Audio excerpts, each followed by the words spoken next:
ঝিনাইদহ জেলা শহরের মদনমোহন পাড়ায় 2 তলা বিশিষ্ট এই ভবনটি নির্মাণের কাজ শুরু হয় 2005 সালের 22 অক্টোবর। ঝিনাইদহ অঞ্চলের মানুষের পানিশূন্যতা পূরণ কিংবা ডায়রিয়া রোগী প্রয়োজনীয় ওর স্যালাইন তৈরির জন্য তৎকালীন বিএনপি সরকারের আমলে ওর স্যালাইন কারখানাটি নির্মাণ করা হয়। সেই থেকেই অযত্ন অবহেলায় পড়ে আছে স্যালাইন ফ্যাক্টরিটি। ভবনের চারপাশ ভরে গেছে ঝোপঝাড়ে, বিভিন্ন কক্ষে সৃষ্টি হয়েছে ময়লা আবর্জনার স্তূপ, ভেঙে পড়ছে দরজা জানলা, ফাটল দেখা দিয়েছে ভবনের দেয়ালে। এমন অবস্থায় পড়ে থাকলেও ফ্যাক্টরিটি চালু করতে নেই স্বাস্থ্য বিভাগের কোনো উদ্যোগ। জেলাবাসীর কথা চিন্তা করে দ্রুত কারখানাটি চালু করার দাবি স্থানীয়দের। এই স্যালাইন ফ্যাক্টরিটা অনেকদিন ধরে বন্ধ আছে। এখানে স্যালাইন উৎপাদন যদি হতো তাহলে ঝিনাইদহের মানুষ স্যালাইন সংকট থেকে মুক্তি পেত।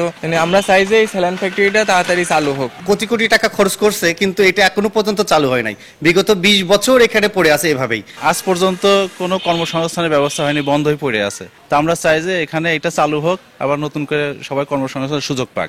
আমি এতদিন ধরে জানতামই না যে এই জায়গাটা স্যালাইন ফ্যাক্টরি আছে। বিএনপি সময় তৈরি হয়েছিল, জিনিসটা 16-17 বছর পড়ে রয়েছে। এটা চালু হোক, তাহলে আমরা চাই মানুষ একটু উপকৃত হোক।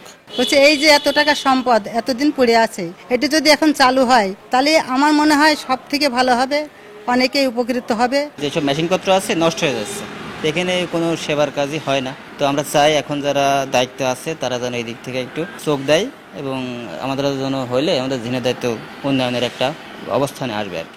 2005-6 সাল অর্থ বছরে ঝিনাইদহ পুরাতন হাসপাতালের মধ্যে একটা অর্সেলাইন ফ্যাক্টরি নির্মিত হয়। তৎকালীন জাতীয় সংসদ সদস্য এবং সংসদীয় স্বাস্থ্য কমিটির চেয়ারম্যান, ঝিনাইদহ গণমানুষের নেতা মশিউর রহমান এই স্যালাইন ফ্যাক্টরিটা এলাকার চাহিদা বিবেচনা করে, মানুষের কথা চিন্তা করে এই স্যালাইন ফ্যাক্টরিটা উনি নির্মাণ করেন। এই ফ্যাক্টরিতে মেশিনারিজ এবং অবকাঠামো সবই করা হয় কমপ্লিট অবস্থায় থাকা অবস্থায়। ক্ষমতার পালাবদল হয়।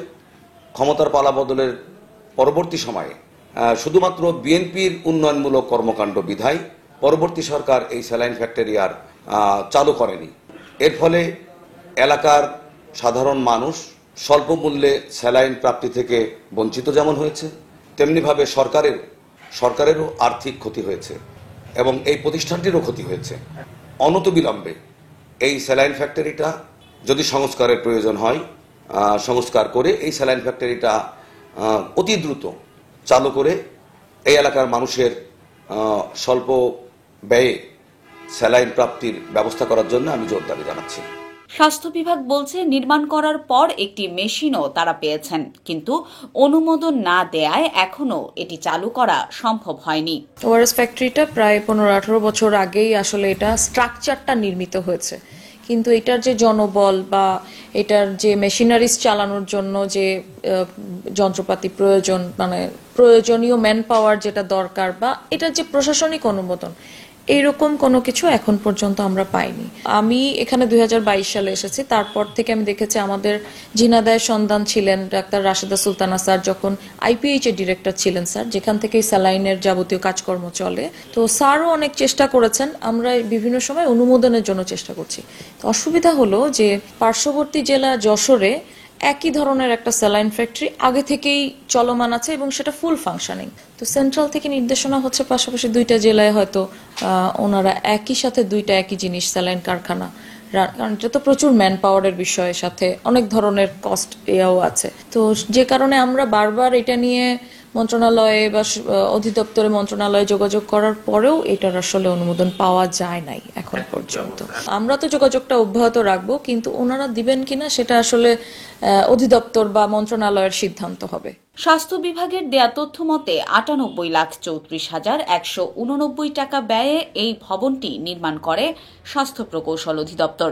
2005 সালের 22 অক্টোবর নির্মাণ কাজ শুরু হয়ে শেষ হয় 2008 সালের 21 আগস্ট।